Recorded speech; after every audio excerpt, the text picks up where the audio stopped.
కూడి వచ్చిన మీ అందరికీ ప్రభువైన యేసుక్రీస్తు నామములో శుభాభివందనాలు, స్తోత్రాలు. అందరూ చప్పట్లు కొట్టి దేవుని నామాన్ని మహిమపరచండి. పరిశుద్ధ గ్రంథంలో కొన్ని మాటలు మీతో పంచుకోవాలని ఆశపడుతున్నాను. యెషయా గ్రంథంలో ఇశ్రాయేలు ప్రజలు దేవునితో ఒక ప్రార్థన మొరపెడుతున్నారు. ఏమని? 64వ అధ్యాయం 8వ వచనాన్ని చదువుకుందాం. దీని మీద మనం కొద్ది నిమిషాలు ధ్యానం చేద్దాం. యెహోవా నీవే మాకు తండ్రివి, మేము జిగట మన్ను, మేమంతా జిగట మన్ను. నీవు మాకు కుమ్మరి వాడవు, నీవు మాకు కుమ్మరి వాడవు. మేమందరము నీ చేతి పని అయ్యున్నాము. చేతెత్తి గట్టిగా ఒకసారి హల్లెలూయా చెప్పండి, హుషారుగా చెప్పండి.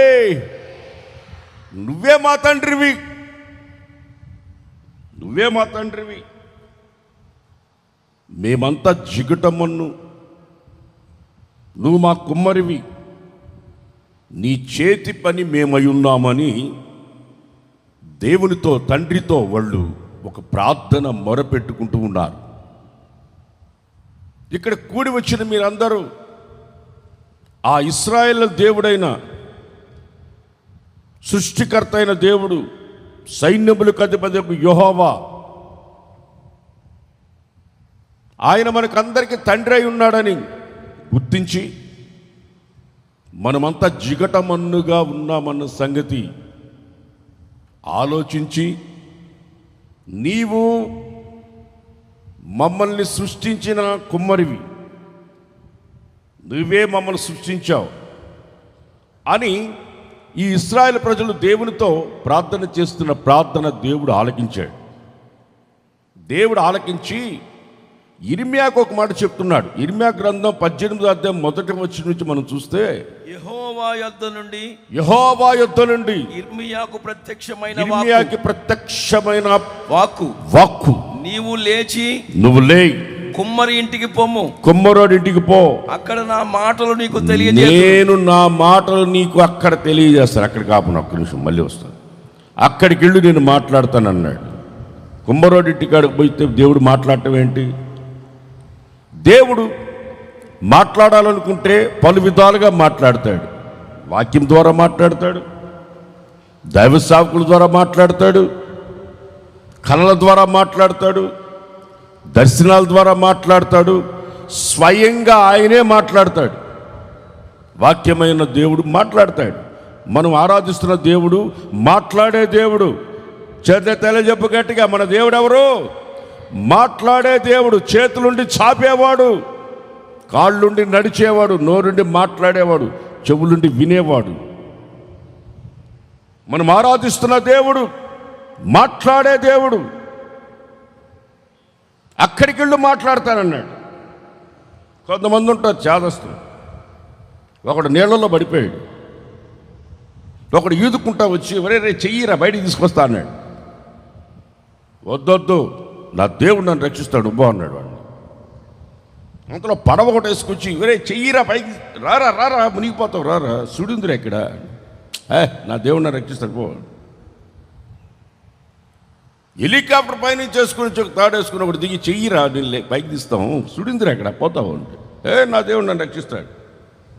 ఆ సుడిలో పడి చచ్చాడు. పైకి పోయాడు. దేవుడి దగ్గరికి పోయి, దేవుడా నన్ను ఎందుకు నువ్వు రక్షించలేదని అడిగాడు. ఒరే ముందు ఈత కొట్టుకొచ్చింది నేనే, పడవలో వచ్చింది నేనే, హెలికాప్టర్ తీసుకొచ్చింది నేనే. నన్ను చూసి బ్రతికినవాడు ఎవడో తట్టుకోగలడా? నన్ను చూసి బతికినాడు ఎవడన్నా ఒకడున్నాడా? నేను ఎన్నో విధాలుగా నీ దగ్గరికి వచ్చాను, నువ్వే నన్ను గుర్తుపట్టలేదు. యేసు ప్రభు కూడా అంటాడు, ఏమని? నేను అన్నం లేనప్పుడు నాకు అన్నం పెట్టారా? బట్టలు లేనప్పుడు నన్ను బట్ట ఇచ్చారా? నేను చెరసాల్లో ఉన్నప్పుడు ఎవరైనా పరామర్శించారా అన్నాడు. ఎదుట మనిషిని పరామర్శించడమే దేవుణ్ణి కలుసుకోవడం. దేవుడు మనతో మాట్లాడతాడు. ఈడ ఇర్మియా గ్రంథంలో చెప్తున్నాడు, నువ్వు అక్కడికి వెళ్ళు, నేను నీతో మాట్లాడతానన్నాడు. అక్కడికి వెళ్ళి కూర్చుంటే అక్కడ కుమ్మరోడు ఏదో పని చేస్తున్నాడు. ఏమని? ఇప్పుడు చదవన్నా మోషన్న చదవన్నా. నేను కుమ్మరి ఇంటికి కుమ్మరింటికి పోయి వాడు తన సారె మీద పని చేయుచు సారె మీద పెట్టి మట్టి పెట్టి జిగట మన్ను తీసి దాని మీద పెట్టి పని చేస్తున్నాడు. కుమ్మరి జిగటి మంటితో చేస్తున్న కుండ వాని చేతిలో నుంచి విడిపోయి ఆ జిగట మన్ను మరలా తీసుకున్నాడు. కుమ్మరి తనకు యుక్తమైనట్టుగా తన మనస్సులో ఒక ఆలోచన ఉంది, దాన్ని ఎలా చెయ్యాలో దేవునికి తెలుసు, కుమ్మరోడికి తెలుసు. ముందుగానే తన మనసులో ఉంటుంది చెయ్యాలని. ఈ సృష్టిలో ఉన్న ప్రతి మానవాళిని మట్టిలో నుంచి తీసి తన పోలికనిచ్చి జీవాన్నిచ్చి ఆత్మనిచ్చి తన పోలికలో చేసుకున్నవాడు మానవుని యొక్క అతన్ని చేయాలనుకున్న ఉద్దేశం ఆయన మనసులో లేకుండా మానవుని చేయలేదు. కూర్చొని ఇక్కడ ఉన్న ప్రతి ఒక్కరిని ఈ మట్టిలో నుంచి తీసి తన స్వరూపాన్ని, తన జీవాన్ని, తన ఆత్మనిచ్చి తన పోలికలో మనల్ని చేశాడు. తండ్రి పోలికలో మనల్ని చేశాడు. సాతాను మిత్రుడుగా ఉండి శత్రువై జీవితాల్ని కూల్చి రూపాన్ని మార్చాడు, జీవితాల్ని పగలగొట్టాడు. అద్దం పగిలినా అతుక్కోదు, అర్థమైందా? హృదయం పగిలినా అతుక్కోదు. జీవితం పగిలిపోయిందంటే వాడి జీవితం ఏమవుతుంది? మనసు హృదయం పగిలితే ఏమవుతుంది? ఆదాము జీవితంలో మట్టిలో నుంచి తీసిన వ్యక్తి దేవుడు అనుకున్న ఉద్దేశం ప్రకారం మనసులో ఉన్నట్లుగా చేసిన వాడు మొట్టమొదట చేసిన ఆదామే ముక్కలైపోయాడు, చేతిలోంచి విడిపోయాడు. ఆదాము ఎక్కడ? ఆదాము అంటే భయపడుకొని దాక్కున్నాడు, ఎదుటకు రాని స్థితి. తినద్దన్న పండును తిన్నావా? నేను తినలేదు, నువ్వు నాకు ఇచ్చేవే తోడుగా, నా పక్కటెముకను తీసి మాంసం తీసి చేసావే, ఆమిస్తే తిన్నా. పిలువటావనే తిన్నావా? నేను తినలేదు, అపవాదిని శోధించి నాకు ఇచ్చింది. కావాలంటే ఇప్పుడు చూడండి, ఎవరినైనా పలకరించండి, స్ట్రైట్గా జవాబు చెప్పేవాళ్ళు ప్రపంచంలో బోతద్దం పెట్టి భూతలమని ఎతికినా ఒక్కడు కూడా కనబడ్డు. ఒకడు పొలం వేసాడండి, భలే పండింది. వాడు ఆ పొలాన్ని చూసి సంతోషపడిపోతున్నాడు. అబ్బా, ఈ సంవత్సరం చాలా పండిది, పొలం నిండా వేసుకుని ఇంటికి తీసుకెళ్తాను, లక్షల ఆదాయం వస్తుంది అనుకుంటూ సంతోషంగా మాట్లాడుకుంటా ఉంటే రోడ్డు మీద పోయేవాడు ఒకడు. ఏమండి ఎట్ట దారి ఎట్టని వచ్చి అడిగాడు. వాడు అడిగింది దారి, వీడంటాడు పొలం బలే పడింది అంటాడు. ఒరే కాదురా, నేను పొలాన్ని వెళ్ళాలికే దారి ఎక్కడరా అంటే, ఆహా ఈ సంవత్సరం బాగా దిగుబడి బాగా దిగుతుందంట, ఈసారి బాగా సంపాదిస్తుంది అంటున్నాడు వాడు.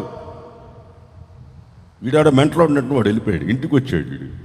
ఇంటికి వచ్చే వాళ్ళ భార్యతో, ఏమే ఒకడు దారిని పోతూ బాటసారి ఈసారి చాలా బాగా పండింది అన్నాడు. అనగానే వాళ్ళ భార్య అన్నది, నక్లీసా? తెల్లదా ఎర్రదా? బంగారుతో చేయాలనుకుంటున్నావా, వెండితో చేయించాలనుకుంటున్నావా? ఓ ఎలాగా అని వాళ్ళ భార్య అన్నదంట.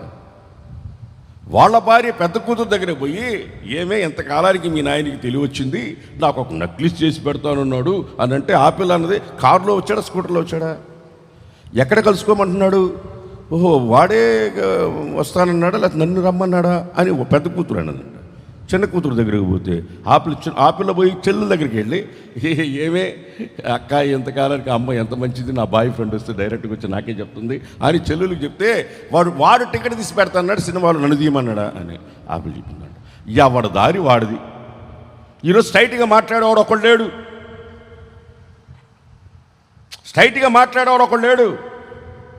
5 మంది పార్కులో కూర్చోన్నారు. ఒకటి కళ్ళు లేవు, ఒకడికి చెవులు లేవు, ఒకటి చేతులు లేవు, ఒకటి కాళ్ళు లేవు, ఒకటి హస్తదరిద్రుడు గోసిపాత పెట్టుకున్నాడు. ఈ 5 మంది మాట్లాడుకున్నాడు. గాంధీ పార్క్ అంటే ఇప్పుడు దేనికి, ఎక్కడెక్కడ పని బాటలందరూ కూర్చునేది ఎక్కడంటే గాంధీ పార్కులోనే. అందుకని ఈ మధ్య వాళ్ళు టికెట్ కూడా పెడుతున్నారు, అట్లా శుభ్రం చేసి మన గవర్నమెంట్ ఇప్పుడు కళ్ళు తెచ్చుకొని కొంచెం వాడికి టికెట్ పెడుతున్నారు. వాళ్ళందరూ కూర్చొని మాట్లాడుతున్నారని దానికి టికెట్ కూడా పెట్టారు. 5 మంది కూర్చొని మాట్లాడుకుంటున్నారు. ఏం మాట్లాడుకుంటున్నారు? చాలా తీవ్రంగా మాట్లాడుకుంటారు. నిమిషం తీరికుండదు, దమిడి ఆదాయం ఉండదు. కూర్చొని మాట్లాడుకుంటా ఉంటే ఏరే పనేలా మాట్లాడుకుంటా ఉంటే ఉన్నట్టుండి చెవిటాడు లేచి నాకెక్కడి నుంచో సౌండ్ వస్తుంది అన్నాడు. ఎవరికి? ఎవరు మాట్లాడరా? ఎవరికి? చెవిటోడికి సౌండ్ వస్తుంది. నాకెక్కడి నుంచో సౌండ్ వస్తుంది అన్నాడు. అంతలోపల గుడ్డోళ్ళు లేచి, నేను చూసి చెప్తాను అన్నాను. ఎక్కడి నుంచి వస్తుందో నేను చూసి చెప్తాను. లేచి చేతులు పెట్టి బాగా చూసి, చాలామంది జనం వచ్చేస్తున్నారు, రథాలు గుర్రాలు చాలా వస్తున్నాయి అన్నాడు గుడ్డోడు. చేతులు లేనాడు లేచి, కత్తులు తీసుకోండి నరికేస్తాం వాళ్ళు అన్నాడు. ఎవరో చేతులు లేనాడు, కాళ్ళు లేనాడు అన్నాడు. ఇవన్నీ మనకి ఎందుకు కానీ పరికిస్తే వెళ్ళిపోతాంపా అన్నాడు. ఇంకెవడు మిగిలాడు? ఒక్కడ మిగిలాడు, అష్టదరిద్రుడు, గోసిపాత పెట్టుకున్నాడు. వాడు ఇటు పెట్టి ఇట్ట ఆలోచిస్తున్నాడు. ఏంట్రా నువ్వు ఆలోచిస్తున్నావంటే, నా ఆస్తి అంతా ఏం కాను, ఇంతమంది వచ్చేస్తున్నారు, నా మీద పడితే నా ఆస్తి ఏం కాను. వాడు గోసిపాత తప్పేం లేదు. ఈరోజు ప్రపంచంలో ఎక్కడ 10 మంది కూర్చున్నా పనికిరాని మాటలు కానీ వాళ్ళ జీవితానికి పనికొచ్చే మాట ఒక్కటి కూడా మాట్లాడినట్టుగా మనం చూడలేము. ఈ మధ్య రీసెర్చ్లో తేలింది స్కాలర్స్ అందరూ కలిసి ఒక దగ్గర కూర్చొని ఆలోచిస్తే తెలుగు వాళ్ళు ఎక్కువ మాట్లాడతారని రీసెర్చ్లో తేలింది. ఎందుకంటే అక్షరాలు ఎక్కువ, తెలుగు వాళ్ళకి అక్షరాలు ఎక్కువ, తలకట్లు, గుణింతాలు, పొల్లులు, ఇంకా చాలా ఉన్నాయి. ఇవన్నీ తెలుగు వాళ్ళు మాట్లాడినట్టు ప్రపంచంలో ఎక్కువ ఎవడు మాట్లాడడు అని రీసెర్చ్లో తేలింది. మనకి ఎంత ఘనత వచ్చింది. చేతిలో తెలియజెప్పండి. పనికిమాలిన మాటలు మాట్లాడుకుంటా దేవుని వాక్యం మాట్లాడండి. తెలుగు వాళ్ళకే ఘనత వచ్చిందంట. బాబా ఎంత ఎంత గొప్ప ఘనత అండి అబ్బా తెలుగు వాళ్ళు. ఇంత తెలుగు వాళ్ళు మాట్లాడటం ఎంత బాగుంది చూడండి. ఇప్పుడు ఇక్కడ దేవుడు మాట్లాడుతున్నాడు. ఇర్మియా చూసావా, కుండ తయారు చేస్తున్నాడు, విడిపోయిందా, మళ్ళీ తీసి దండ పెట్టాడా, వాడు మనసులో ఉన్నట్టుగా వాడు చేస్తున్నాడు చూడు అన్నాడు. చూస్తూ ఉన్నాడు. వాడి మనసులో ఉన్నట్లుగా ఆ కుండను చక్కగా చేసి పక్కన పెట్టంగానే ఇప్పుడు దేవుడు మాట్లాడటం మొదలుపెట్టాడు. ఏమని మాట్లాడుతున్నాడు ఇర్మియాతో? ఇశ్రాయేలులారా, ఈ కొమ్మరి మంటికి చేసినట్లు, కొమ్మరోడు మట్టిని చేసినట్లు నేను మీకు చేయలేనా? నేను మిమ్మల్ని చేయలేనా? చేతులెత్తి గట్టిగా హుషారుగా తెలియలు చెప్పండి. నువ్వు ఏ విషయంలో పగిలిపోయి గుండె పగిలిన స్థితిలో నువ్వు ఇక్కడికి దేవుని సన్నిధికి వచ్చి ఉన్నావో, కుటుంబ విషయమై ఉండొచ్చు, నీ పిల్లల విషయమై ఉండొచ్చు, నీ వ్యక్తిగత జీవితమై ఉండొచ్చు, నీ భర్త విషయంలో ఉండొచ్చు, పగిలిన బ్రతుకుతో నువ్వు ఇక్కడికి వచ్చి ఉన్నావేమో. దేవుడు చెప్తున్నాడు, నేను నా మనస్సులో నువ్వు నా కుమ్మరివి, నేను జిగట మన్నును, నువ్వు సృష్టించే సృష్టికర్తవి, నన్ను ఒక్కసారి మరలా సృష్టికర్తవు, నువ్వు నన్ను సృష్టించు, నీ మనసులో ఉన్నది చెయ్యి. నేను మోసపోయాను, పతనమైపోయాను, నాశనమైపోయాను, ముక్కలైపోయింది నా బ్రతుకని ఒక్కసారిగా నువ్వు నా తండ్రివయ్యా అని ఇశ్రాయేలీయులు అడిగినట్లు, నువ్వు నా కుమ్మరివయ్యా, నేను జిగట మన్నుని, నీ చేతితో నన్ను చేశావు, పాడైపోయాను, సరిచేయి, నన్ను సరిచేయి అని నువ్వు నోరు తెరిచి అడగగలిగితే ఈ రాత్రి నీ జీవితంలో ఒక అద్భుతం, చబడగొట్ట గట్టిగా సంతోషంగా దేవుడు ఈరోజు నీ జీవితంలో ఒక అద్భుతాన్ని చేయడానికి ఈరోజు ఇక్కడికి దిగి వచ్చి ఉన్నాడు. ఈ సభను నీ కోసమే, నీతోనే మాట్లాడుతున్నాడు స్ట్రైట్గా. పగిలిపోయింది నా బ్రతుకు, ఇంకెందుకు ఈ బ్రతకడం ఎందుకు, చనిపోవాలని నిర్ణయించుకొని ఇక్కడికి వచ్చున్నావేమో. దేవుడు చెప్తున్నాడు, నేను నిన్ను మరలా పూర్వ వైభవాన్ని తీసుకొచ్చి నిన్ను మరలా సృష్టించి నువ్వు ఏమేమైతే పోగొట్టుకున్నావో వాటిలన్నిటినీ రెట్టింపుగా నీకు ఇవ్వగలిగిన సమర్థుడిని, శక్తి కలిగిన దేవుణ్ణి, సృష్టికర్తని. నేను సృష్టికర్తని, నిన్ను నా మనసులో ఉన్నట్టుగా నిన్ను చేయగలిగిన సమర్థుడిని, శక్తి కలిగిన దేవుణ్ణి. నేను జిగట మన్నునయ్యా, నన్ను ఒక్కసారి జ్ఞాపకం చేసుకొని నువ్వు నోరు తెరిచి అడగగలిగితే ఇశ్రాయేలీయులు అడిగినట్లు ఆయన అంటున్నాడు, ఆ కుమ్మరోడు మట్టితో కొండని చెయ్యగలిగిన వాడు సృష్టికర్తన దేవుడు నేను నిన్ను చెయ్యలేనా? అసలు ఏ పరిస్థితిలో జీవితం ముక్కలైపోతుంది? తెలిసవుతుందా, తెలియకవుతుందా? జీవితంలో ఎందుకు మనం ముక్కలైపోతున్నారు? ఒక్కొక్కడు ఎందుకు ముక్కలుగా మారిపోతున్నాడు? వాడు దేనికి పనికిరాని స్థితిలో స్క్రాప్ ముక్కలైపోయాడు. జీవితం పనికి రాకుండా ఎందుకు పోతుంది? ఎందుకు ఇలా అయిపోతుందంటే, కీర్తనలు 31వ కీర్తన 12వ వచనములో మరణమై దావీదు అంటాడు, మరణమై స్మరణకు రాకుండా వానివలే మరోబడితిని ఓటి కుండలాగా మొక్కలైపోయింది నా బ్రతుకు. గొర్రెలు కాసుకుంటున్నోడిని దేవుడు గుర్తించి తనను అభిషేకించి ఇశ్రాయేలీయులకి రెండో రాజుగా చేసి అతన్ని ఉన్నతమైన సింహాసనం మీద కూర్చోబెడితే అతను అంటున్న మాట ఏంటంటే, నేను సత్యాను, నేను స్మరణకు రాను, నేను పగిలిన కొండని అని తన నోటితోనే ఒప్పుకున్నాడు. ఎందుకు పగిలినావంటే, అందరు ఇద్దరంగంలో ఉంటే ఇంట్లో పడుకొని నిద్రపోయాడు. అందరు ఇద్దరంగంలో ఉంటే ఇద్దరంగంలో ఉండాల్సింది పోయి నిద్రపోతున్నాడు. నిద్రపోతే పర్వాలే, మిద్ది మీదకి ఎక్కాడు. మిద్ది మీదకి ఎక్కితే పర్వాలే, మిద్ది మీద నుంచి కిందకు చూశాడు. ఎండాకాలం మిద్ది లెక్క బాకండి, మిద్ది మీదకి ఎక్కితే కిందకు చూడబాకండి. ఎండాకాలం అందరూ బయటే పడుకొని ఉంటారు. గాలి ఎట్ట కొడుతుంది, ఎట్టంటే అట్ట గాలి కొడుతుంది. తప్పని చూశారనుకో, కొంతమందికి ఫీజులు ఎగిరిపోవచ్చు, కొంతమంది మైండ్ పని చేయకపోవచ్చు, కొంతమంది మెంటలు వచ్చేయచ్చు, కొంతమంది ఎర్రగడ్డలో జారచ్చు.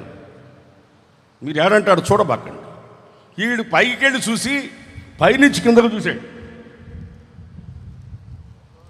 ఎవడో భార్య అక్కడ స్నానం చేస్తా చూసినోడు ఏం చేయాలా?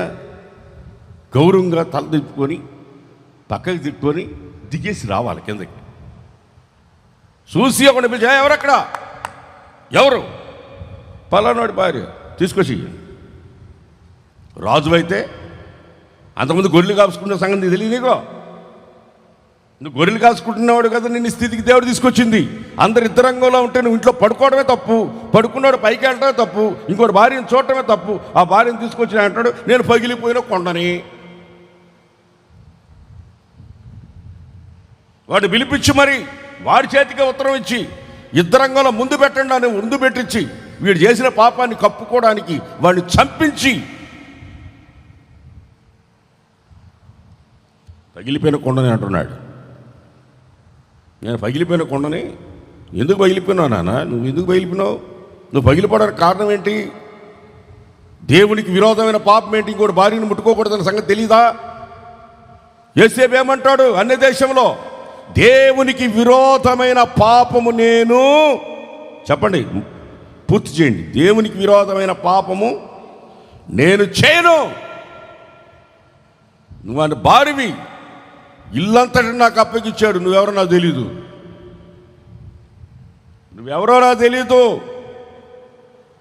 నిన్ను నాకు అప్పగించలేదు. నువ్వు చెప్పిన మాట నేను వినను.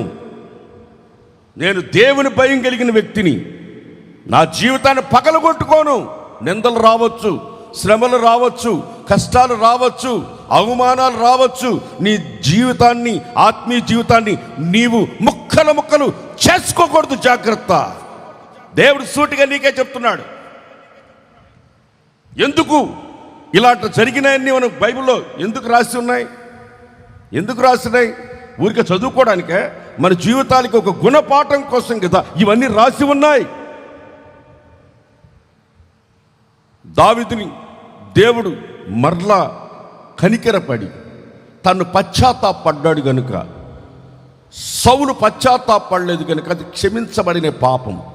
ఇతడు క్షమించమని అడిగాడు కనుక ఇతను నోరు తెరిచి అడగటం వల్ల ఇతను క్షమించి అతని కుటుంబాన్ని దేవుడు కట్టి అతని సింహాసనాన్ని స్థిరపరిచి దావీదు కుమారుడుగా ఈ లోకానికి వచ్చాడు ప్రభువైన యేసుక్రీస్తు. చప్పలు కొట్టండి గట్టిగా, హుషారు కొట్టు. దావీదు కుమారుడా అని యేసు ప్రభుని గురించి దెయ్యాలు కేకలేసేటట్లుగా, దావీదు పేరును ముందు పెట్టేటట్లుగా పశ్చాత్తాపడిన వ్యక్తిని మరలా దేవుడు తన జీవితాన్ని మరలా కట్టాడు. పగిలిపోయిన జీవితాన్ని కట్టగలిగిన దేవుడు మనం ఆరాధిస్తున్న దేవుడు. అలాగనుకుంటే మనం ఇక్కడ నిలబడే వాళ్ళమి కాదు.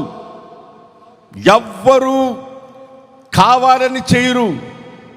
పరిస్థితుల ప్రభావం.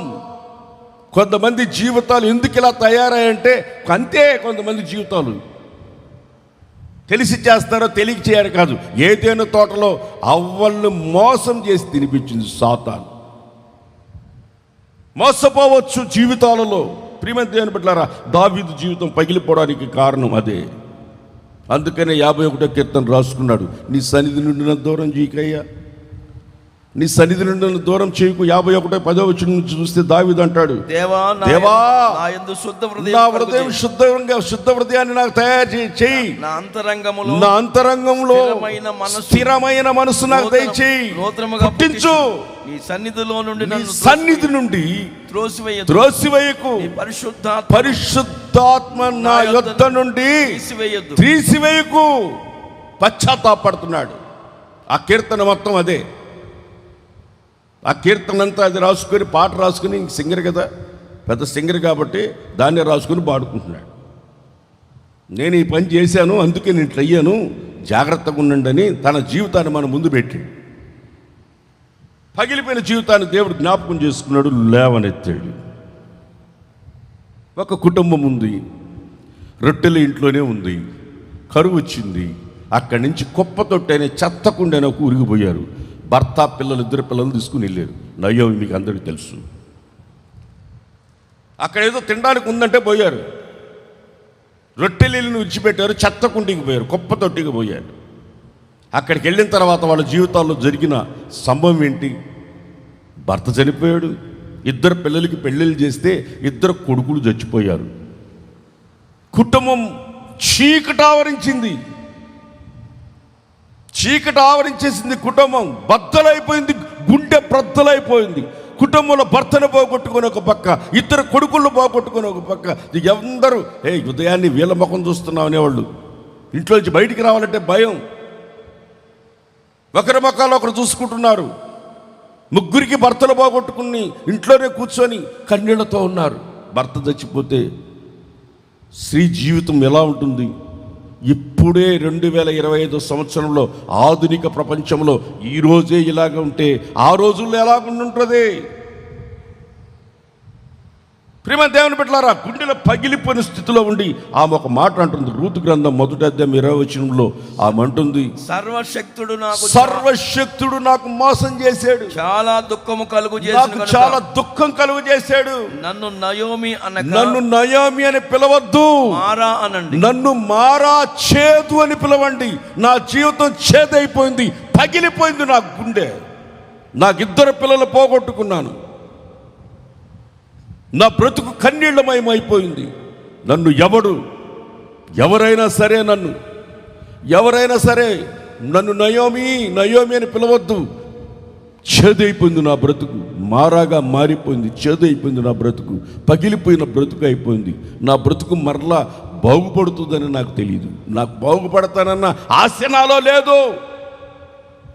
మనం ఆరాధిస్తున్న దేవుడు ఎవరో తెలుసా? మారా అనుభవాన్ని మధురంగా మార్చగలిగిన సమర్థుడు, శక్తి కలిగిన దేవుడు మనం ఆరాధిస్తున్న దేవుడు. కొట్టండి సభలు గట్టిగా. మారా అనుభవం మధురముగా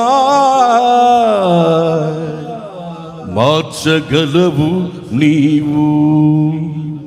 చేత తెల్ల చెప్పండి, గట్టిగా హుషారుగా చెప్పండి, గట్టిగా చెప్పండి.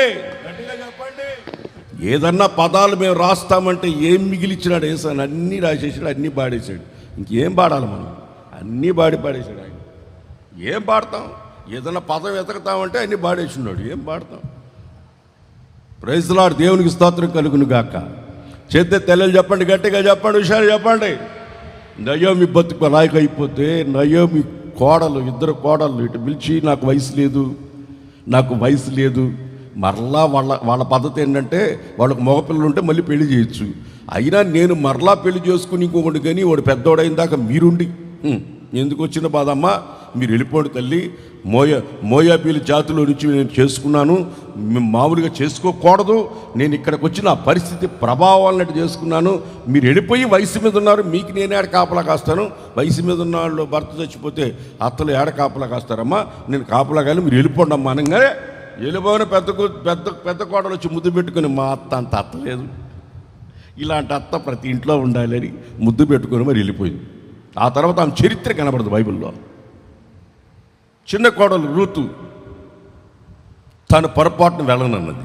ఎందుకంటే నీ కొడుకుని చేసుకున్నప్పుడే నేను ఈ ఇంటికి నేను వచ్చిందంటే నీ దేవుడే నా దేవుడు, నీ జనులే నా జనులు, నీ ప్రజలే నా ప్రజలు, నీ దేశమే నా దేశం, నువ్వు ఎక్కడ పాతి పెట్టబడతావో నేను అక్కడనే పాతి పెడతానన్నప్పుడు నిర్ణయంతో ఆమెతో కూడా బయలుదేరి వచ్చింది రూతు. కొట్టండి చెప్పలు సంతోషంగా.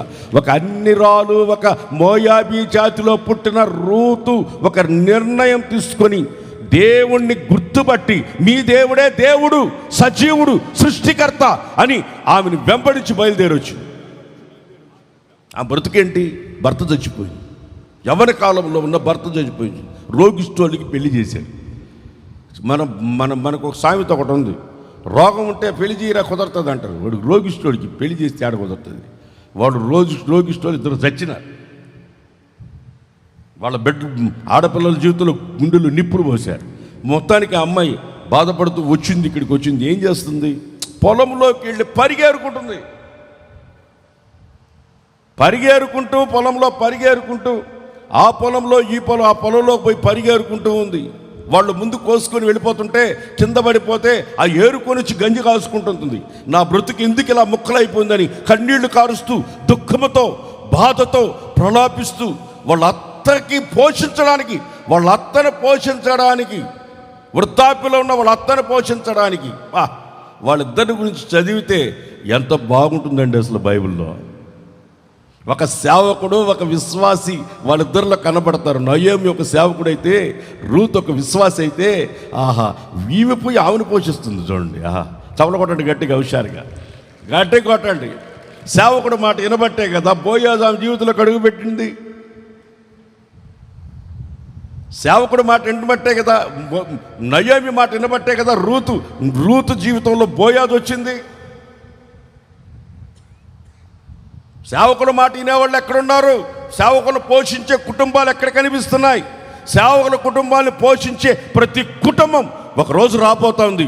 యుగ యుగాలు దేవునితో నిత్యత్వంలో ఆయనతో జీవించబోయే ఒక రోజు రాబోతోంది. కొట్టండి తప్పండి గట్టిగా, హుషారుగా, అర్థమైన అందరూ కొట్టండి, సంతోషంగా కొట్టండి, ఆనందంగా కొట్టండి. ఆమె జీవితంలో కన్నీళ్లమయమైపోయి పరిగేరుకుంటూ, ఆమె జీవితం ఎంత కన్నీళ్లమయమై పరిగేరుకుంటూ ఉంటే బోయాజు పిలిచి, నువ్వు ఎక్కడికి వచ్చినావో తెలుసా? ఋతు గ్రంథం 4:10 మరియు చనిపోయిన వారి పేరట అతని స్వాస్థ్యమును స్థిరపరచునట్లు చనిపోయిన వారి పేరు అతని సహోదరుల నుండి అతని స్థలం యొక్క ద్వారము నుండి కొట్టివేయబడక ఉండునట్లు నేను మహలోను భార్య అయిన రూతును మోయాబీరాలని సంపాదించుకుని పెళ్లి చేసుకునిచున్నాను. చప్పట్లు కొట్టండి. ఆమె జీవితంలో ఎప్పుడైనా అనుకుందా మరలా నా జీవితం చిగురిస్తుంది, పగిలిపోయిన ఈ గుండె మరలా అతుక్కుంటుంది, నా మనస్సు పాడైపోయిన ఈ మనస్సు మరలా వికసిస్తుంది అని అతని తన జీవితంలో ఎప్పుడైనా ఆశపడిందా? ఎస్సన్న గారు ఒక ఊరికి వెళ్ళాడండి. ఆ ఊరికి వెళ్తే ఆ ఊరు దాటేటప్పుడు సమాల తోట ఒకటి వస్తుందంట. సమాల తోట దాటిపోతూ ఉంటే ఒక అమ్మాయి తన భర్త చనిపోతే ఆ సమాధిని బాగా పేడతో అలికి చాటతో ఇసురుతా ఉందంట. యేసన్న గారు చూసి ఇదేమీ చాదస్తం, వాడు బ్రతికున్నప్పుడంతా సేకరి చేయించుకొని సచ్చినా కానీ సమాధిని ఇసిరిపించుకుంటున్నాడు, వీడెవడరా నాయన అని పక్కన అడిగితే వాడన్నాడంట, మా ఊర్లో ఒక పద్ధతి ఉందండి. సమాధిని భర్త చచ్చిపోయి సమాధి పేడతో అలకాలి. ఆ పేడతో అలికిన ఆ సమాధి ఆరిపోతే పెళ్లి చేసుకోవచ్చు అండి. అది ఆరటం లేట్ అవుతుందని ఇసరుతుందండి. ఎందుకు ఇసరుతుందంటే తొందరగా ఆరిపోతే పోయి పెళ్లి చేసుకోవాలని ఇసరుతుందంట. తన అత్తని విడిచిపెట్టకుండా అత్త మాట వింటూ ఊర్లో ఉన్న మంచి సాక్ష్యం కలిగి ఉంది. నీ గురించి నేను విన్నాను కుమారి, విన్నాను. నీ గురించి నేను విన్నాను. అతను అంటాడు, బోయస్ అంటాడు, నువ్వు సురక్షితమైన రెక్కల నీడలో నీవు ఇప్పుడు ఎక్కడికి వచ్చున్నావో తెలుసా?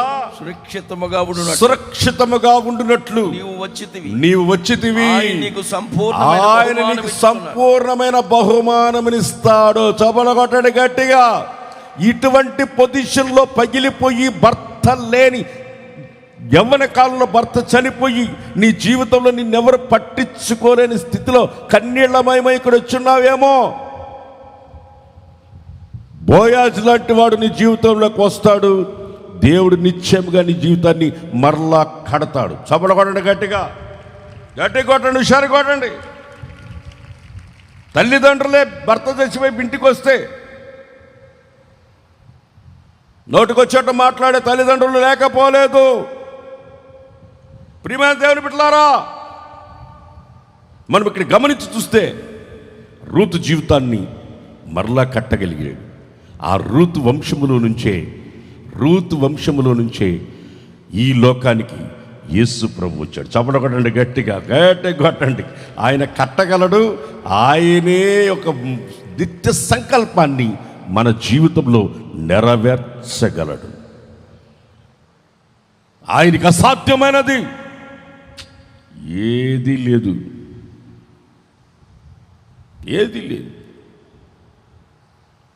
ఒక అమ్మాయి కన్నీళ్లు కారుస్తూ వనభోజనానికి వెళ్ళి వనభోజనంలో భోంచేస్తూ హాయిగా ఉండాల్సిన అమ్మాయి ఉన్నట్టుండి గుండె బగిలేటట్టుగా ఏడ్చుకుంటూ పరిగెత్తింది. వాళ్ళ భర్త ఎందుకు పరిగిస్తుందో,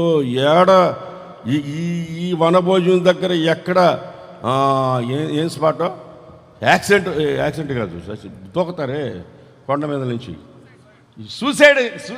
సూసైడ్ స్పాట్ ఎక్కడుందో, ఏడ చావడానికి పరిగిస్తుందో, ఆడవాళ్ళు ఎప్పుడు మారిపోతారో, ఏ క్షణంలో ఎట్లమైపోతారో, ఓసరబిల్లి కంటే డేంజర్ ఇల్లు, ఎప్పుడు నవ్వుతారో, ఎప్పుడు ఏడుస్తారో, ఎప్పుడు అంటారో, ఎప్పుడు నవ్వుతారో, ఎప్పుడు ఏడుస్తారో తెలీదు.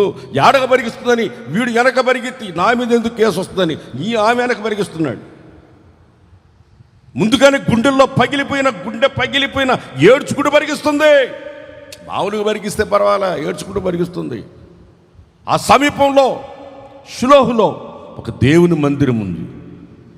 ఆ మందిరంలోనికి పరిగెత్తుకొని వెళ్ళిపోయి అక్కడ మోకాళ్ళ మీద పడిపోయి గుండెలు బాదుకుంటూ ఏడుస్తుంది. అయ్యా, నాకు పిల్లలు లేరయ్యా, మా ఆయన నన్ను చిన్న చూపు చూస్తున్నాడు, ఇంకొక పిల్లలు ఉన్నారు, దాన్ని బాగా చూస్తున్నాడు, నన్ను పట్టించుకోవట్లేదు. గుండెల బాదుకుని ఏడుస్తూ ఉంది. దైవ సేవకుడు అక్కడున్నాడు, కళ్ళు కనబడం ఆయనకి. ఏమమ్మా తాగావా ఉదయాన్నే? ఏంటి నువ్వు మౌనంగా ఉండు? గుండె పగిలిపోయింది. ఇక్కడ మౌనంగా ఎట్టుంటుంది? గుండె పగిలిపోతే ఏడ్చే విధానం ఎలా ఉంటుంది? ఎవడైనా ఆపగలడా దాన్ని?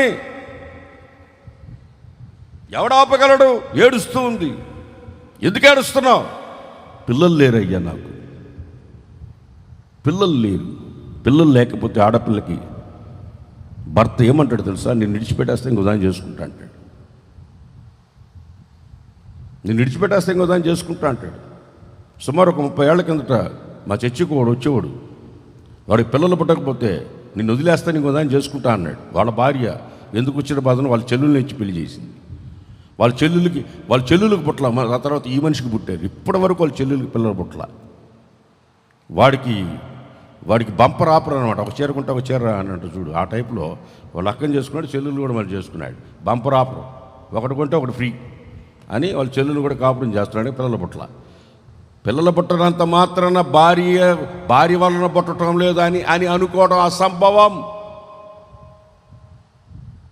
నేను వదిలిపెట్టేస్తా ఇంకో పెళ్లి చేస్తా, నేను వదిలిపెట్టేస్తా ఇంకో పెళ్లి చేసుకుంటాను అనేవాళ్ళు లేకపోలేదు. ఈ అమ్మాయి పరిస్థితి అదే. పిల్లలు లేరు, కన్నీళ్ళు కారుస్తుంది. దేవసేవకుడు అన్నాడు, నీకు నిశ్చయంగా దేవుడు సంతానాన్ని ఇస్తాడు, వెళ్ళు అన్నాడు. అంతే. ఆమె చెప్పండి, గట్టిగా చెప్పండి. ఇక్కడ అందరు కాదు, సంతానం లేకుండా నిందలు అనిపిస్తున్న వాళ్ళు ఆమెనండి. ఇంతమంది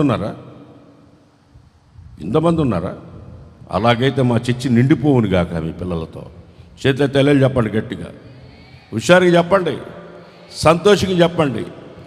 పిల్లలు లేని స్థితిలో ఉన్నప్పుడు బాధ ఎంతకంటే అంత బాధ ఉంటుంది. అలాంటప్పుడు దేవుడు ఆ బిడ్డ జీవితంలో, మూడు భార్యల జీవితంలో, పిల్లలు లేని కన్నీళ్లతో ఉన్న స్థితిలో ఉన్న ఆ బిడ్డ జీవితంలో చక్కటి ఒక బాబునిచ్చాడు. అతడు పాలు విడవకముందే తీసుకొచ్చి దేవుని మందిరంలో విడిచిపెట్టాడు. ఆమెకు మరలా 5 మంది పిల్లలు ఉన్నారని బైబిల్లో రాసింది. పిల్లలు లేని విడిచిపెట్టేస్తానన్న స్థితిలో ఉన్న బిడ్డకి దేవుడు జ్ఞాపకం చేసుకుని ఆ రోజు నుంచి ఆమె దుఃఖము మాని, దేవుడు నన్ను జ్ఞాపకం చేసుకున్నాడని కన్నీళ్లు విడిచిపెట్టేసి, నన్ను సృష్టించగలిగిన సృష్టికర్త, నేను జిగట మన్నుని, ఆయన సృష్టికర్త, నన్ను ఎలా చెయ్యాలనుకుంటాడో అలా చేయగలిగిన సమర్థుడు, శక్తి కలిగిన దేవుడు, నేను ఆరాధిస్తున్న దేవుడని తన జీవితంలో దేవుని స్తుతించుకుంటూ ఆ బిడ్డను దేవుని మందిరానికి ఇచ్చేశాడు. ఆ దైవ సేవకుడు ఆ ప్రాంతములోనే అతని పేరు ప్రబలిపోయిందంట. కొట్టాడు తప్పడు గట్టిగా. అతని పేరు మీకు తెలుసా? ఎవరో? సమూయేల్. దేవుని స్వరం అరుదుగా వినబడుతున్న రోజుల్లో పదే దేవుని స్వరాన్ని వినే బిడ్డని కన్నది. ఆహా, ఎంత ధన్యురాలు. కన్నీటిని నాట్యంగా మార్చిన దేవుడు జిగటమన్నుని ఒక రూపాన్ని తేగలిగిన వాడు, కన్నీటితో ఉన్న వారి కన్నీటిని తుడిచి సంగీతములుగా జీవితాన్ని మార్చగలిగిన వాడు, పెను తుఫాన్లు సంగీతములుగా చేయగలిగిన వాడు, పగిలిన గుండెని కట్టగలిగిన వాడు. కన్నీళ్లు మాయమైపోయాయి. సంవత్సరానికి ఒకసారి బిడ్డను చూసుకుని వెళ్తా ఉంది. ఎంత ఆనందం, ఎక్కడ లేని ఆనందం. ఆ బిడ్డకి చిన్న బట్ట తీసుకొచ్చి కుట్టి, ఆమె జీవితంలో తల్లికి బిడ్డ ఎప్పుడు చిన్నవాడిగానే ఉంటాడు. ఎప్పటికైనా తల్లికి బిడ్డకి చిన్నవాడిగానే ఉంటాడు. ఎంత ఎదిగినా తల్లికి బిడ్డ చిన్నవాడే. చిన్న అంగి కుట్టించుకుని ఇచ్చిపోతా ఉంది. అంతవరకే. అర్థమైందా? బిడ్డను ఇచ్చి సేవకిచ్చి వచ్చి మందిరం దగ్గరికి వచ్చి నోరుంది కదా లోడ వాగల. దేవుడికి ఇచ్చాడు కదా అని చెప్పేసి మరలా 24 గంటలు ఇంటికి రాని పిలవలా. అర్థమైందా? అటువంటి బిడ్డని కన్నది. చప్పట్లు కొట్టండి గట్టిగా, హుషారుగా. ఇంకా 2 మాటలు చెప్పి ముగిస్తాను.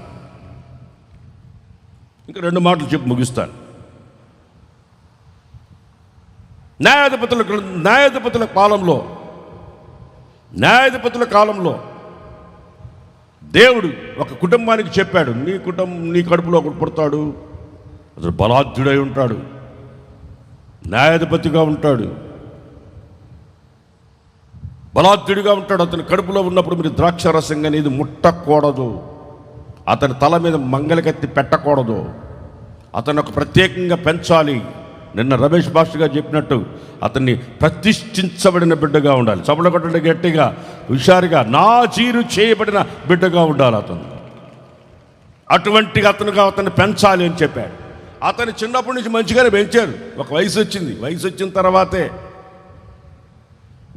వచ్చిన తర్వాతే ఒక్కొక్కరు చేసే పనులు మామూలుగా ఉండవు. అతడు వయసు వచ్చిన తర్వాత తల్లిదండ్రుల మాట వినటం లేదు. బలాఢ్యుడిగా ఉన్నాడు. దేవుని ఆత్మ అతని మీద దిగినప్పుడు అద్భుత కార్యాలు చేస్తున్నాడు. న్యాయాధిపతులకు బలంగా ఉన్నాడు. సంసోన్ తల్లిదండ్రుల మాట వినకుండా వెళ్ళాడు. సత్యం దాన్ని ముట్టకూడదంటే దాన్ని ముట్టాడు. దాన్ని కలేపరంలో ఉన్న తేనె తింటున్నాడు. పొడుపు కథలు చెప్తున్నాడు. పొడుపు కథలు. సత్యం దాన్ని ముట్టకూడదురా అంటే దాన్ని ముట్టుకుంటాడు. అక్కడికి పోయి ఒక అమ్మాయిని పెళ్లి చేసుకున్నాడు. తక్కువైనడు కాదు, ప్రతిష్ఠించుకున్నాడు. పెళ్లి చేసుకోవడం ఏంటి? పెళ్లి చేసుకొని కాపురం కూడా పెట్టాడు, తక్కువైనోడు కాదు. ప్రతిష్ఠించుకొని వచ్చిన వాళ్ళు కూడా ప్రతిష్ఠించుకొని ఉన్నామని తెల్లబట్టలు వేసుకొని సేవ చేస్తానే కాపురాలు పెట్టిన వాళ్ళు లేకపోలేదు. ఈ సంస్కృతి ఎక్కడి నుంచి వచ్చిందంటే ఇక్కడి నుంచే వచ్చింది. అయ్యగారు పెళ్లి చేసుకుని వచ్చాడు, ఆ సంగతి చూడు, ఆ మనిషిని ఇంకొరికిచ్చి పెళ్లి చేసేసాడు. అక్కడికి వెళితే ఆ పిల్లకి కొరికిచ్చి పెళ్లి చేసాం, వాళ్ళు చెల్లుని చేసుకుని అడుగుతున్నారు. వాళ్ళు వాళ్ళ కల్చర్ అటాడిది, వాళ్ళ కల్చర్ అటాడిది. ఎవడు ముందు వస్తే వాడికి ఇచ్చి చేసేస్తారు. పెళ్లి చేసుకుని వచ్చినాడు, ఇటాటోళ్ళు అటాటోళ్ళ ఇంట్లోకి పోయి పట్టాడు. పోయి తల్లిదండ్రులు మాట విన్నోళ్ళంతా అంతే, పెద్దోళ్ళ మాట విన్నోళ్ళంతా బతుకంతా అంతే. పోయాడు, అక్కడ పోయి పడ్డాడు. అక్కడి నుంచి మామూలు వాడు కాదు, పోతాడు, పొలాలు దగ్గర పడతాడు. 300 నక్కలు పడతాడు. ఎన్ని నక్కల్ని? 300 నక్కల్ని పెట్టి తోకలకి నిప్పు పెడతాడు. మళ్ళీ వాడు ప్రత్యేకమైన స్పెషల్ ఉపదేశం, అపోస్తుల ఉపదేశం ఉండదు. అదొక రకమైన ఉపదేశం, సమస్తకి విరోధమైన ఉపదేశాలు చెప్పి తోకలకి నిప్పులు పెట్టి పొలాల దగ్గర పెట్టే రకాలు. తక్కువైనోడు కాదు. అమ్మో 300 మంది నక్కలంటే 300 మంది పాస్టర్లను పోగేసుకున్నాడు. ఒక్క తక్కువైనోడు కాదు, 300 నక్కలను పోగేసుకున్నాడు. తక్కువైనోడు కాదు. పోయి ఆమె ఒళ్ళో పడుకొని, ఢిల్లీలో ఒళ్ళో పడుకొని ఉన్నాడు. ఆమె అడుగుతుంది, ఏమండి నువ్వు నన్ను నిజంగా ప్రేమిస్తున్నావా? ప్రేమిస్తున్నాను. నిన్ను కాబట్టి నేను ఎవరు ప్రేమిస్తున్నాను? సరే, నన్ను నువ్వు ప్రేమించినప్పుడు నీ బలంలో ఉన్న సీక్రెట్ ఏందో నాకు చెప్పు. ఒకసారి చెప్పాడు. చెప్తే తాళ్ళు వేసి కట్టేసి చేస్తే పోతాడు. తాళ్ళు అన్నీ కట్టేసి ఫిలిష్తీయుల మీద పడుతున్నారండి, లేచి వాటిని తెంపుకొని వాళ్ళు దొరుకున్నాడు. మరలా మనిషి అంటది, ఏడ్చి మామూలుగా ఏడవలేదు. గంగా నది, కృష్ణానది, ఇంకా నదులు చాలా, అన్ని నదులు నెత్తి మీద ఉన్నట్టుగా నేర్చింది. ఏడ్చి నాకు నువ్వు విజయం చెప్పలేదు, నువ్వు నన్ను ప్రేమిస్తున్నావా? నువ్వు నన్ను ప్రేమిస్తే నీ సీక్రెట్ నాకు చెప్పంటే ఆమె బాధకు తట్టుకోలేక అని రాసింది బైబిల్లో. సావడానికి ఇష్టపడి ఆమె పెట్టే టార్చర్కి తట్టుకోలేక తను చనిపోవాలని నిర్ణయించుకొనే చెప్పేశాడండి. ఆడవాళ్ళలో ఉన్న శక్తి ఏమనుకుంటున్నారు? చేత ఆడవాళ్ళందరూ అల్లెలు చెప్పండి, చేత తెలు చెప్పండి, గడి చెప్పండి. మగవాడిని 7 చెరువులు నీళ్ళు దాగిపుచ్చాలంటే ఆడవాళ్ళే. అసలు ఆడవాళ్ళకున్నంత ధైర్యం ప్రపంచంలో ఎవరికి ఉండదు. ఎంత ధైర్యం! ఢిల్లీ సభ దాకా నడిచిపోయి విడాకుల చట్టం తెచ్చుకుంది ఆడవాళ్ళే. ఏదైనా తోటలో సైతాన్తో మాట్లాడేంత పవర్ ఈ స్త్రీలకే ఉంది. ఆర్టీసీ బస్సులో సీట్లు వీళ్ళకే ముందుంటాయి. సంఘాన్ని 2 మొక్కలు చేశారంటే వీళ్ళే ముందుంటారు. యేసు ప్రభు సమాధి కాడ వీళ్ళే ముందుంటారు. యేసు ప్రభు శిష్యులకి సువార్త చెప్పే దాంట్లో కూడా వీళ్ళే ముందుంటారు. తక్కువైన వాళ్ళు కాదు. మిమ్మల్ని గౌరవించాలా, గణపరచాలా. మిమ్మల్ని గణపరచకపోతే అసలు నేను ఫ్రెడిపాలనే కాదు. దేవునికి స్తోత్రం కలుగును కాక. చేత తెల్లలు చెప్పండి, అల్లెలు చెప్పండి, గట్టిగా సంతోషంగా చెప్పండి, హుషారుగా చెప్పండి, ఆనందంగా చెప్పండి. బలాద్యుడు ఆమె ఒడిలో పడుకొని సేద తీర్చుకుంటున్నాడు. ప్రాణం మీద విరక్తి కలిగి చెప్పేశాడు,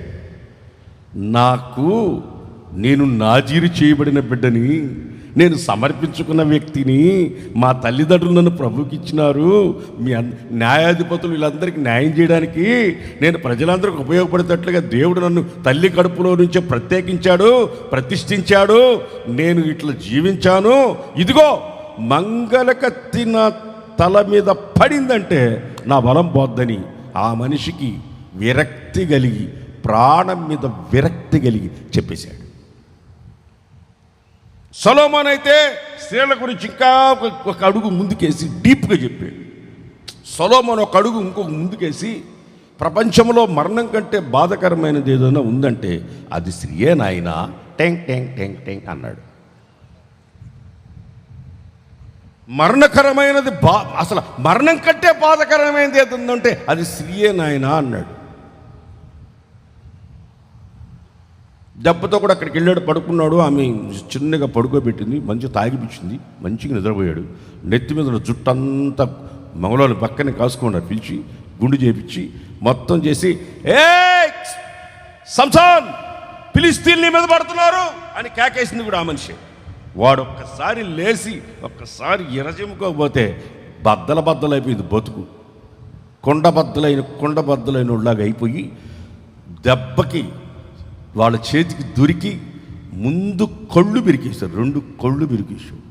లవ్ ఇస్ బ్లైండ్ అన్నారు, ప్రేమ గుడ్డిదన్నారు. అందుకే గుడ్డోని చేశారు. అందుకే గుడ్డోని చేసేసి ఆడుకుంటున్నారు, వాడిని చలగాటమాడుతున్నారు.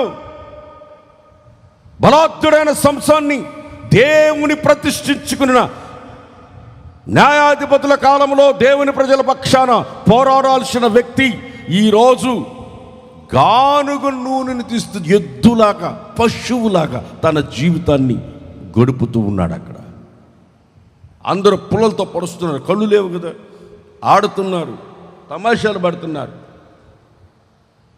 అతను ఒక్కసారి అడిగాడు, ప్రభువా ఒక్కసారి నన్ను జ్ఞాపకం చేసు, నా బ్రతుకు పగిలిపోయింది, నా జీవితం దెబ్బతినేసింది, నేను ఎందుకు ఇలాగ అయిపోయాను నాకే తెలియదు. తల్లిదండ్రులు చెప్పిన మాట వినలేదు, ఉపదేశాన్ని నేను అంగీకరించలేదు, విచ్చలవిడిగా తిరిగాను, నా బ్రతుకు బద్దలైపోయింది. ఈరోజు ఒక్కసారి నాకు జ్ఞాపకం చేసుకున్నాను, నన్ను ఒకసారి జ్ఞాపకం చేసుకుని న్యాయాధిపతుల గ్రంథం 16వ అధ్యాయం 28వ వచనం. యెహోవా ప్రభువా దయచేసి నన్ను జ్ఞాపకం చేసుకో. దేవా దయచేసి పగిలిపోయిందయ్యా నా జీవితం, అందరూ నన్ను ఆడుకుంటున్నారయ్యా, చెలకాటమాడుతున్నారయ్యా నాతో, జంతువులాగా నన్ను పశువులాగా నన్ను టీచ్ చేస్తున్నారు. ఒక్కొక్కరు నన్ను కళ్ళు లేని గుడ్డోని చేసి నన్ను మధ్యలో పెట్టి వీళ్ళందరూ ఇదిగో చుట్టూ జనం ఈ దేవాలయంలో వీళ్ళందరూ నన్ను ఇక్కడ పెట్టి నాతో చెలగాటమాడుతూ ఉన్నారు. ఈ అన్నిల మధ్యలో ఒకప్పుడు నేను వాళ్ళని తరిమి కొట్టాను, ఒక్క గాడిద తవ్వడంతో 1000 మందిని చంపాను. ఈరోజు చూడు, నేను బలాన్ని పోగొట్టుకొని నా చేతులారా నేను ఇలా చేసుకొని నేను గుడ్డోని అయిపోయి నా బ్రతుకు బద్దలైపోయి ఇక నా జీవితంలో మరలా నేను బలం పొందుకుంటానని నా జీవితంలో కాస్త కూడా మైండ్లో లేదు. ఒక్కసారి జ్ఞాపకం చేసుకో. ఒక్కసారి నువ్వు నా తండ్రివి, నేను చికటం మన్నుని, నువ్వు సృష్టించే ఒక కుమ్మరివాడివి, నీ చేతి పని నేను నన్ను ఒకసారి జ్ఞాపకం చేసుకో. అతన్ని దేవుడు జ్ఞాపకం చేసుకున్నాడు. అక్కడ రాసి ఉంటుంది, అతడు దేవుని ఆత్మతో నింపబడినప్పుడు కళ్ళు ఉన్నప్పుడు చంపిన వానికంటే ఆ రోజు చంపిన సంఖ్య ఎక్కువ అని రాస్తుంది. దానికి మనం సంతోషించాల్సిన అవసరం లేదు. ఆ విషయంలో మనం ఒక సబ్జెక్ట్ నేర్చుకోవాలి. ఉపదేశాన్ని పోగొట్టుకొని సేవ చేయొచ్చు, ఉపదేశాన్ని పోగొట్టుకొని కూడా సేవ చేయొచ్చు, క్రమం తప్పి కూడా సేవ చేయొచ్చు. క్రమం తప్పి సేవ చేసేటప్పుడు కూడా లక్షల మందిని రక్షించవచ్చు, పెద్ద పెద్ద మందిరాలు కట్టచ్చు, 1000 మందిని పోగేయచ్చు. కానీ దేవుని ఆత్మతో నింపబడి నువ్వు చేసిన క్రియలు వేరు, ఆత్మను పోగొట్టుకున్న తర్వాత 100 మందిని చంపింది వేరు. 100 మందిని చెప్పి నువ్వు బతుకున్నావు, ఇప్పుడు 100 మంది చెప్పి నువ్వు కూడా తెచ్చావు. 100 మందిని చంపడం కాదు, వాడు కూడా తెచ్చాడు. దేవుడు బలం అడిగాడు కానీ నన్ను కాపాడని అడగలేదు. దేనికి అడిగాడు? బలాన్ని వాళ్ళు చంపడానికి అడిగాడు. దేవుడు అయినా అతన్ని జ్ఞాపకం చేసుకుని అతనికి బలం ఇచ్చాడు. పగిలిపోయిన బ్రతుకుని జ్ఞాపకం చేసుకునే దేవుడు. ఒకే రాత్రి పరిగెత్తుకొని వచ్చి ఒక గొప్ప గాలి, సుడిగాలి వచ్చి కొడితే పిల్లలందరూ చచ్చిపోయారని చెప్తే ఎట్లుంటుందండి కుటుంబంలో? ఒక పెద్ద గాలి కొట్టి ఆ సుడిగాలి వచ్చి పారుదూరం కూలి పిల్లల మీద పడి పిల్లలు చచ్చిపోయారంటే ఎట్లుంటుందండి జీవితం? కన్న బిడ్డలు చనిపోయారు, కొడుకులు కూతురు చనిపోయారు. పరిగెత్తుకుని వచ్చి ఒకటి చెప్తున్నాడు, దిక్కున్న గొర్రెలు ఒంటెలు ఒకడు తోలుకుని వెళ్ళిపోయాడు, నేనే పరిగెత్తుకుని వచ్చా నీకు చెప్పడానికి అంటూ ఉంటే, దెబ్బ మీద దెబ్బ తగులుతూ ఉంటే, గుండెకి గాయం తగులుతూ ఉంటే ఆ బాధ ఎవరికి చెప్పుకుంటాం? పరిగెత్తుకొని చెప్తున్నారు ఒక్కోరొక్కోరు. యోబు జీవితంలో తూర్పు దిక్కున అతని కంటే ఐశ్వర్యవంతుడు లేడు. ఇప్పుడు చూస్తే అతని జీవితం నవ్వుల పాలైపోయింది. చూసిన స్నేహితులు దూరంగా నిలబడుకున్నారు, కానీ ఒకటి దగ్గరికి రావట్లా. అసలు నా ఫ్రెండేనా వీడని చూస్తున్నారు. ఏంటి ఇలాగైపోయింది జీవితం అని దూరం చూస్తూ ఉన్నారు, దూరంగా నిలబడుకున్నారు. అతను అనుకుంటున్నాడు, యోబు ఏంటి నా పరిస్థితి ఇలా? సాతాను గాడికి బలి తెలివి ఉంటుంది. వాడు తక్కువైనోడు కాదోడు, వాడు మామూలోడు కాదోడు. అమ్మో, చీకటిని గొప్పదని పొగుడించుకునే అంత తెలివి పడుకుంది. తక్కువ అందరూ చచ్చిపోయినారు, భార్య మాత్రం చచ్చిపోవాలి. అలేలే చెప్పండి, చేతులెత్తి చెప్పటలే, గట్టిగా చెప్పండి. అందరు చచ్చిపోయినా భార్య అన్న ఏమన్నా ఆదరణగా ఉందా? నువ్వు దేవుని తిట్టు సావు. ఆస్తి ఉన్నప్పుడేమో నా మొగుడు, నా భర్త, మా ఆయన మా భర్త అని చెప్పుకొని ఆస్తి అంతా పోయిన తర్వాత నువ్వు దేవుని తిట్టు సావు. ఇంకెలా ఉంటుంది యోబు జీవితం? సొంత భార్య దేవుని తిట్టు సావు అంటుంది. అంటే భర్త చచ్చిపోతే పెళ్లి చేసుకోవాలని ప్లాన్లో ఉన్నట్టుంది. ఓల్డ్ టెస్టిమెంట్లో భర్త చచ్చిపోతే పెళ్లి చేసుకోవచ్చు. బైబిల్ని ఆధారంగా బైబిల్ ఫాలో అవుతుంది బాగానే, ఓల్డ్ టెస్టిమెంట్ బాగానే ఫాలో అవుతుంది. భర్త చచ్చిపోతే చేసుకోవచ్చు కదా. అందుకని భర్త నువ్వు చచ్చిపో, దేవుని తిట్టు చావు. గుర్తుపెట్టుకోండి, భయంకరమైన పాపం ఏంటంటే దేవుని తిట్టడం. ఏదన్నా జరిగినప్పుడు దేవుని తిట్టకూడదు. చాలామంది దేవుని తిడుతుంటారు, తెలియక తిడుతుంటారు. ఇప్పుడు గుర్తు తెచ్చుకోండి, దేవుని తిట్టకూడదు. యోబు అన్నాడు, యెహోవా ఇచ్చాను, చెప్పాలా, యెహోవా ఇచ్చాను, యెహోవా తీసుకునేను, పోనీ. ఏ స్థితిలో? చివరికి గోల్డ్ అరిగిపోయి ఒళ్ళంతా జిలతో గీరుకొని గోల్డ్ అయిపోయి ఒక చిలిపింకు పగిలిన మొక్క, ఒకటి కుండ పగిలిన మొక్క తీసుకొని ఆ మొక్కతో గీరుకుంటూ అతను అంటున్నాడు, గీరుకుంటున్నాడు. ఆ స్థితిలో ఉండి కూడా దేవుని ఒక్క మాట అంటలేదు. ఎంత నేర్చుకోవచ్చు యోబుని గురించి మనం. ఒక తల్లి, నేను ప్రసంగం చేస్తుంటే యోబు కూర్చుని కష్టాలు ప్రపంచంలో ఎవరికి రాలేదని ప్రసంగం చేస్తుంటే ఒక తల్లి పైకి లేచి, నాకొచ్చిన కష్టం యోబుకు కూడా రాలేదని చెప్పింది. నాకొచ్చిన కష్టం యోబుకు కూడా రాలేదనింది. ఇదేం కష్టమో తెలుసుకొని మీకు చెప్తామని నన్ను అడిగిన, ఏంటమ్మా నీ కష్టమని. అప్పుల బాధ నాయనా అని. యోబుకి అప్పుల బాధ లేదు కదా. నిజమే అని చెప్పింది. అంత అప్పు ఎందుకు చేసినావు? మేకప్ కోసం సగం, మేకప్ కోసమే పొలాలు అమ్మిందంట. అంత అప్పు ఎందుకు చేయాలా? ఉంటే తిను, లేకపోతే సాగు. యోబు కంటే ఎక్కువ కష్టాలు వచ్చాయంట. బాబా ఎట్టాటా దొరికిందబ్బా. యోబు అంటాడు 42వ అధ్యాయం 12వ వచనంలో, నేను ముగిస్తున్నాను. యోబు గ్రంథం 42వ అధ్యాయం 12వ వచనం. ఒకే ఒక మాట చెప్పి ముగిచ్చేస్తాను. యెహోవా యోబును మొదట ఆశీర్వదించిన దానికంటే మరి అధికముగా ఆశీర్వదించను. అతనికి 14,000 గొర్రెలను, 14,000 గొర్రెలు, 6,000 ఒంటెలు, 1000 జతల ఎడ్లను. డబల్ అనాటింగ్, రెండంతలుగా పోగొట్టుకున్న దానికంటే ఉన్నతంగా దేవుడు మరలా ఇచ్చే దేవుడు మనం ఆరాధిస్తున్న దేవుడు. చేత తెలియ చెప్పండి గట్టిగా.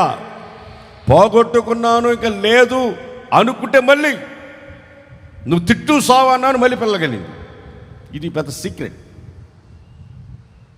దీని ప్రపంచంలో ఎవడు దీని గురించి ఎవడు చెప్పలేడు. నువ్వు దేవుని తిట్టు సావు సావు అనేది మళ్ళీ పిల్లలకి, మళ్ళీ రెట్టింపు ఆస్తిని సంపాదించింది, మళ్ళీ హాయిగా ఉంది.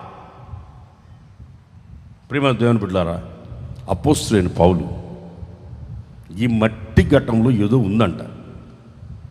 దేనికి పనికిరాని మట్టి ఘటం ఎలా మారిందో తన స్టేట్మెంట్ ఒకటి ఇస్తున్నాడు. కొరింథీయులకు రాసిన 2వ పత్రిక 4వ అధ్యాయం 7వ వచనం. కొరింథీయులకు రాసిన 2వ పత్రిక 4వ అధ్యాయం 7వ వచనం చదువుకుందాం, ముగించుకుందాం. కొరింథీయులకు రాసిన 2వ పత్రిక 4వ అధ్యాయం 7వ వచనం. కొరింథీయులకు రాసిన 2వ పత్రిక 4వ అధ్యాయం 7వ వచనం. అయినను ఆ బలాధిక్యము మా మూలమైనది కాక, మా మూలమైనది ఆ బలాధిక్యం మా మూలమైన అయినది కాక, దేవునిదై ఉండునట్లు మట్టి ఘటములలో ఐశ్వర్యం మాకు కలదు. మట్టి ఘటములలో ఈ ఐశ్వర్యం మాకు కలదు. మట్టి ఘటములలో ఐశ్వర్యాన్ని కుమ్మరించిన దేవుడు దీనికి ఘనతనిచ్చాడు. చేత తెలియదు చెప్పండి. ఆయన చెయ్యాలనుకున్న మనల్ని ఎలా ఉండాలనుకున్నాడంటే, ఎలా అవ్వాలనుకున్నాడంటే, ఈ గొప్ప ఇంటిలో బంగారు పాత్రలు ఉంటాయి, వెండి పాత్రలు ఉంటాయి, మట్టి పాత్రలు ఉంటాయి. మట్టి పాత్రల్లో ఏం పెట్టాడంటే ఘనతగా చేయడానికి కోసం మహిమైశ్వర్యాన్ని కుమ్మరించాడు. పరిశుద్ధాత్మాభిషేకాన్ని గుండెల్లో ఈ మట్టి ఘటాల్లో ఓ రాబా రాబా ఈ మట్టి ఘటాలలో మహిమైశ్వర్యాన్ని కుమ్మరించాడు. ఈ మట్టి ఘటాల్లో మహిమైశ్వర్యం ఉంది. అది దేవుని ఉద్దేశం. ఆయన కుమ్మరి మనల్ని చేయాలనుకున్నాడు. ఈ మట్టి ఘటంలో మహిమైశ్వర్యాన్ని కుమ్మరించి దానిని మనలో నింపాలనుకున్నాడు. దీనికి ఘనతను రప్పించాలనుకున్నాడు. యజమాని ఇంట్లో అనేక పాత్రలు ఉంటాయి.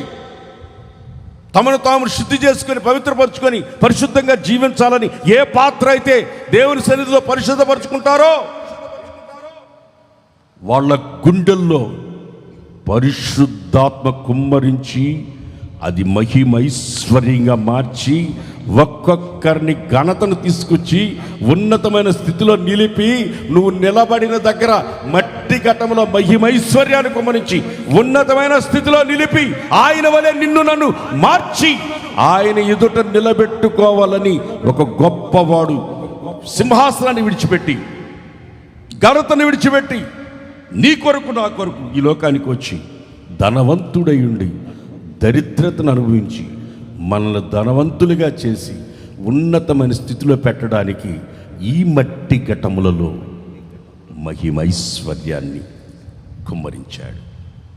ఈ వాక్యం మీ గుండెలలో స్థిరపరిచి పగిలిన గుండెని, విరిగిన మనస్సుని కట్టి, కన్నీళ్లతో వచ్చిన వారి కన్నీళ్లు తుడిచి, నేను ఆరాధిస్తున్న దేవుడు నిన్ను ఉన్నతమైన స్థితిలో నిలుపునుగాక.